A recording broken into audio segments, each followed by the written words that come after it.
Betrayal in Brotherhood, Part 7. The Fallout.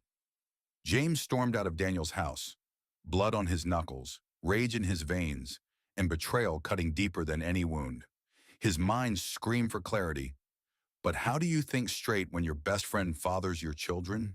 He drove aimlessly through the streets of London, headlights blurring into streaks of light. His hands gripped the wheel so tightly his knuckles turned white. The next morning, James hadn't slept. He sat at the kitchen table, the DNA results still in front of him, mocking him. Sophie stood at a distance, her face swollen from crying. "James," she whispered. He didn't look up. "I need you to understand," she continued, voice trembling. "I never wanted to hurt you. I love you."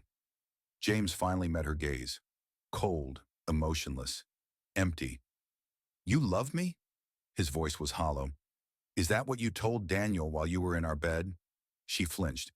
"James, it was years ago. We were trying so hard to have kids. You were so stressed. I was scared. Desperate." James let out a bitter laugh. "Desperate? So your solution was my best friend?" Tears streamed down her face.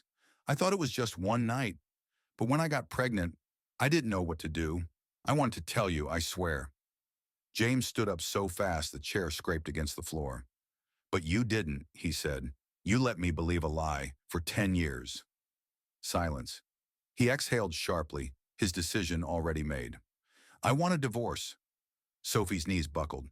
"James, please. Think about Ethan and Lily." His heart clenched. He loved those kids. They were his world. But they weren't his. "They deserve the truth," he said, voice breaking. "And so do I." Without another word, he walked out the door. His marriage was over. His friendship was destroyed.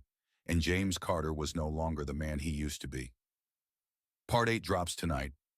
Stay tuned.